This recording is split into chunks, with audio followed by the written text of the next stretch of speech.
Hi, everybody. Hey, today we're going to talk about bringing brain-based therapy into your practice. And I've got the expert here with me today. I'm really excited to introduce Dr. Andy Barlow.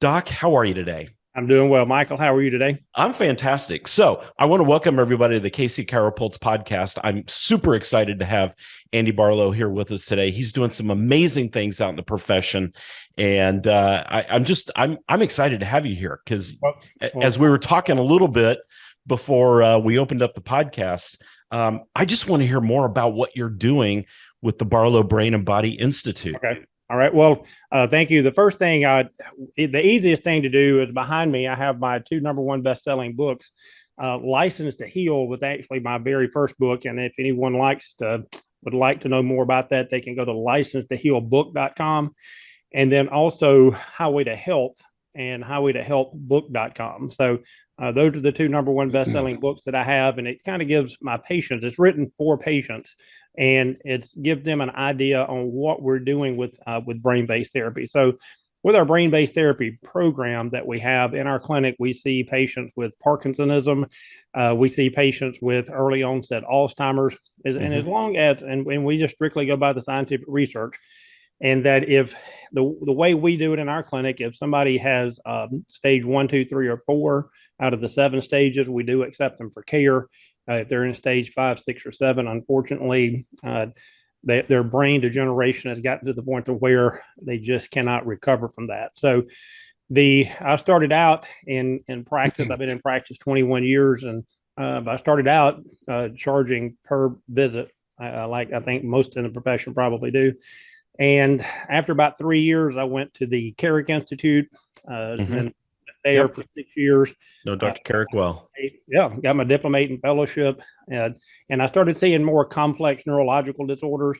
And then we started introducing functional medicine. So I take a functional neurology, functional medical approach, and we do blood work on 99% of our patients. And really what I do in my clinic is I market to chronically ill patients. Mm-hmm.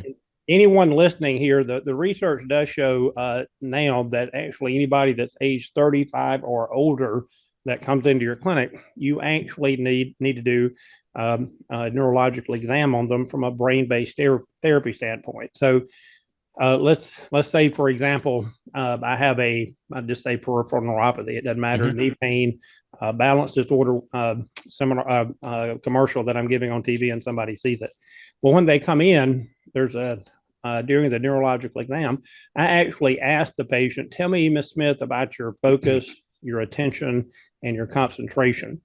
And I would challenge any of your clients to really start doing that, and you'll be amazed at how many of these people think that age at 35 or 40 has something to do with their focus, attention, and concentration. And that's really like stage two Alzheimer's. And then do you walk into a room and forget why you walked in there? Do you call someone on the phone and you forget why you called them? Or are you in conversation and you forget what you're talking about? And literally 2 months ago, I had a 42-year-old patient come in, and she told me that literally when I get into conversation with people, I forget what I'm talking about. So I asked her to start describing her condition.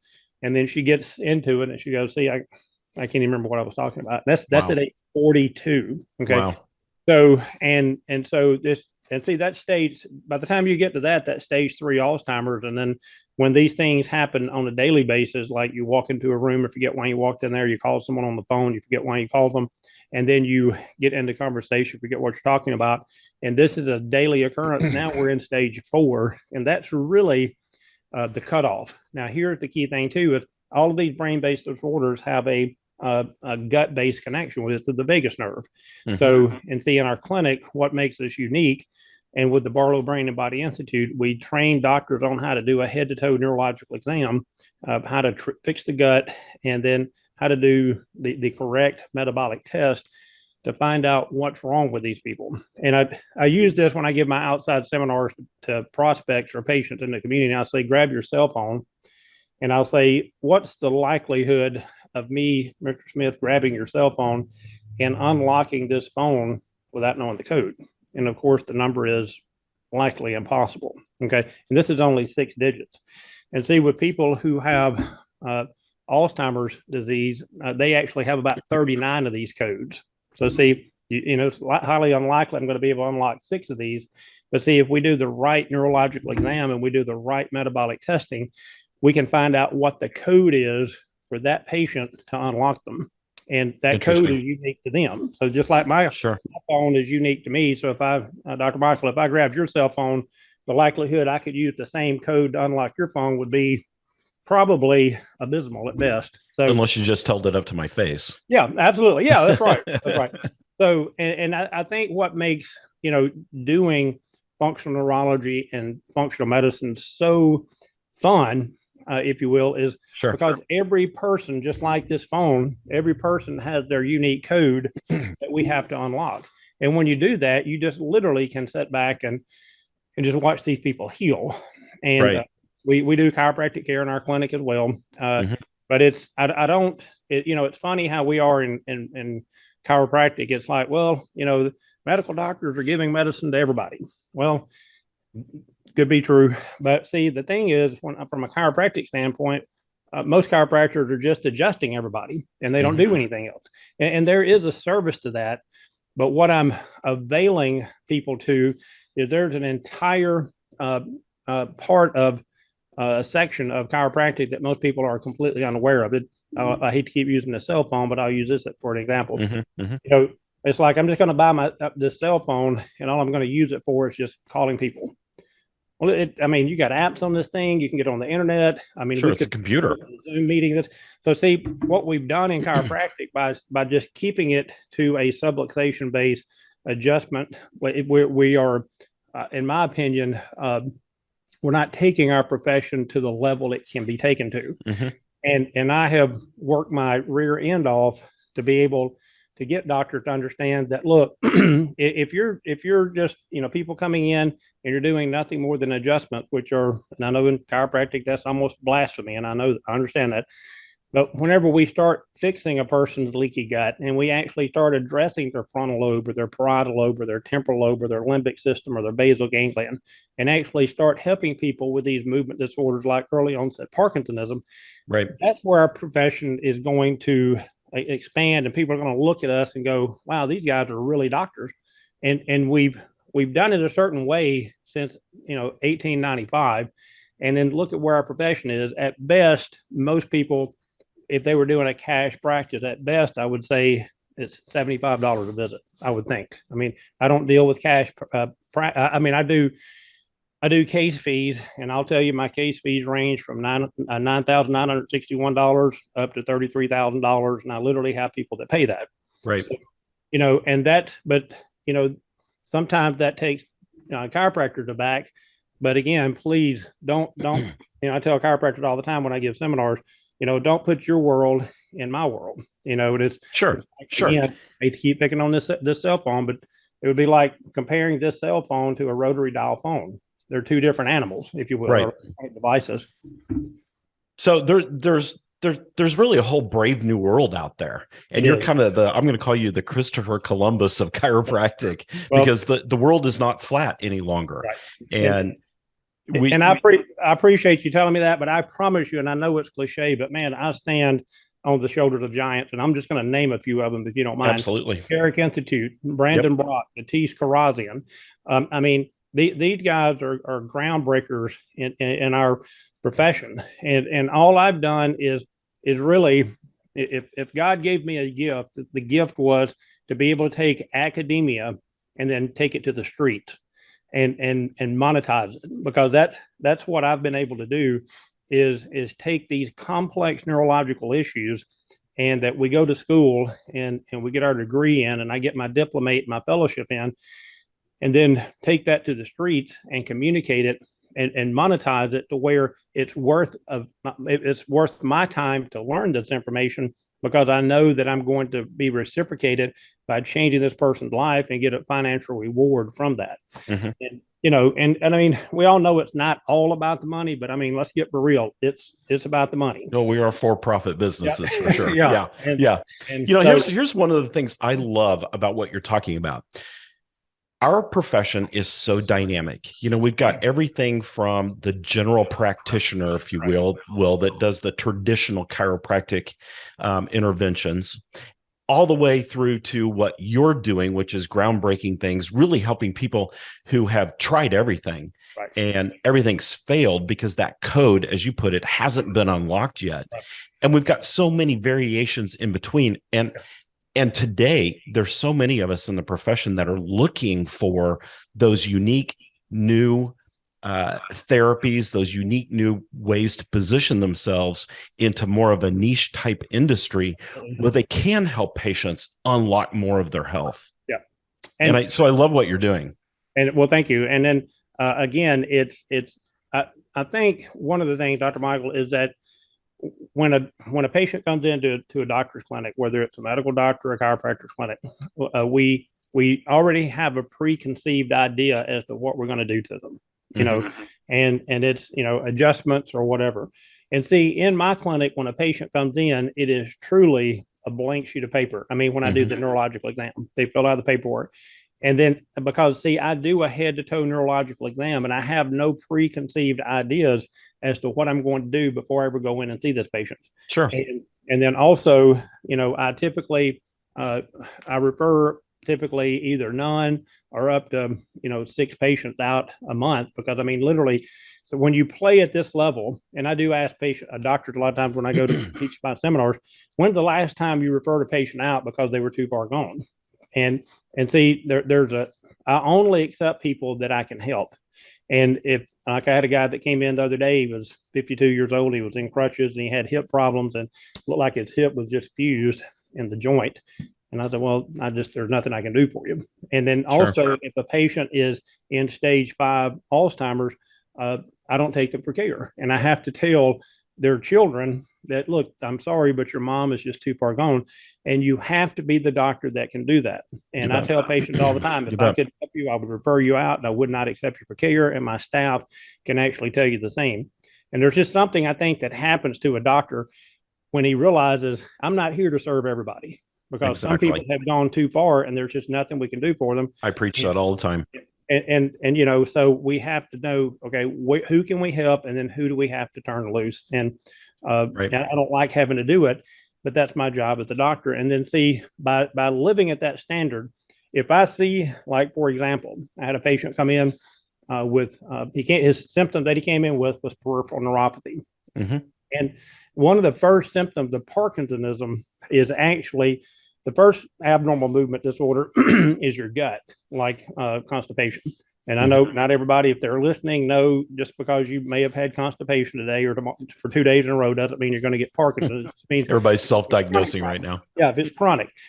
Now, see, the second one, if I turn to the side, and somebody's walking in and they have no arm swing, like there's in their shoulders, that's an indicator of a movement disorder, which leads to Parkinson's. So, gentleman comes in, peripheral neuropathy. I go in the exam room and I just said, I've got to tell you, what I'm seeing here is early onset Parkinsonism. And he goes, oh my gosh, it's like my brother died from Parkinsonism.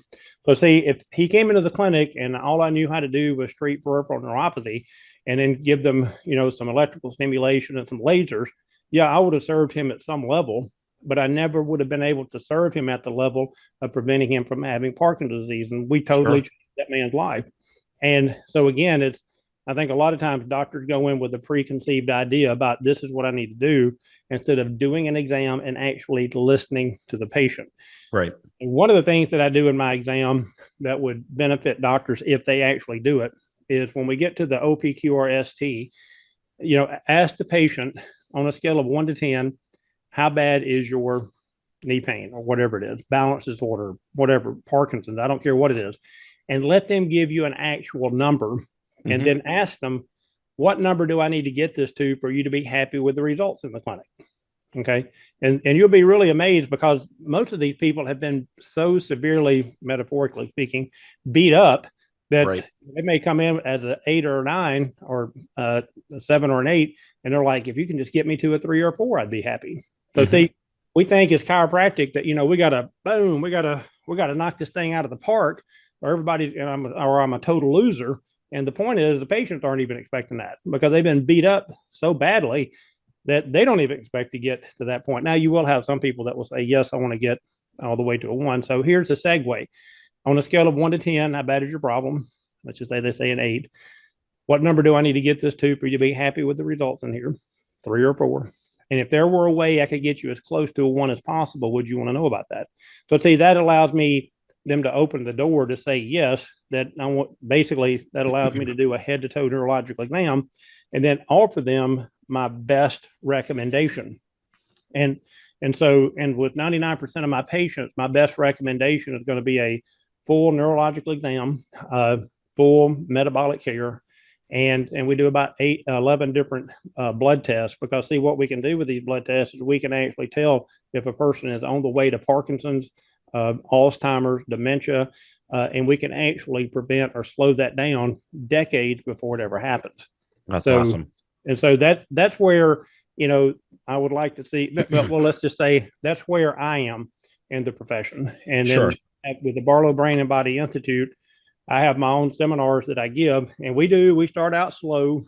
My level 1 is coming up in January. It's going to be in Conroe, Texas. And some of your clients have probably heard of ErgoFlex technology, back on track, knee on track. I actually have 3 of these brain and body O2s in here, because it's kind of hard to do brain-based therapy if you're not doing oxygen therapy. That makes sense. So we've got to do oxygen therapies, but we'll have that seminar level 1. And again, we start out slow, and then we build a lot of momentum.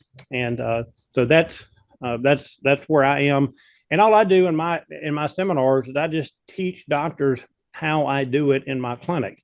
Mm-hmm. If we go strictly by the scientific research, and here's what I want all the doctors to understand: it should be in the scope of practice in everyone in the United States to be able to help these people with early onset Parkinsonism and Alzheimer's, because what happens is, inflammation is a major driver, blood sugar dysregulation, pathogens, so like mold, tick bites. And again, that part, we can do the blood work, and we may have to refer them to another doctor to get these problems addressed. But see, all of these tests and doing lab work, all of that's within our scope of practice, and nobody else is doing this.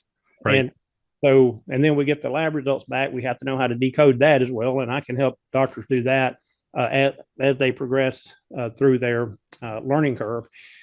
But the best way to prevent from having, dementia and Alzheimer's is to consistently study, to stay ahead of the game. And I ask doctors all the time, when's the last time you did something for the first time? And they're like, oh, it's been a while. And so we have to change that. So, and that's what I can do to doctors is, if they're interested in getting in and helping people with these brain-based disorders, it's here. You want a niche. There's no greater niche than that, because there's very few people that want to play at this level. It's hard work, but it's rewarding work. And so that's where I am.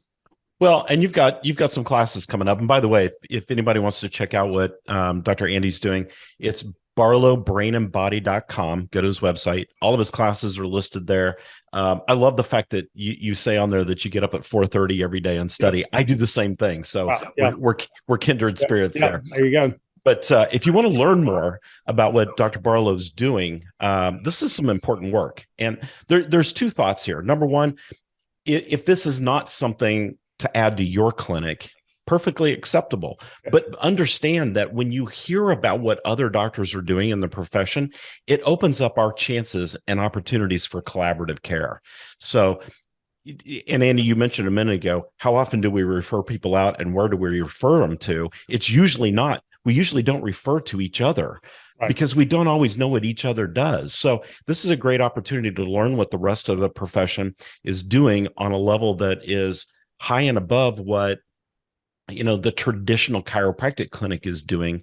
You're taking those special cases and taking them that big step further. So very exciting stuff. But if people want to plug in and find out about your classes, talk about that just a little bit. I know you've got some coming up. Okay.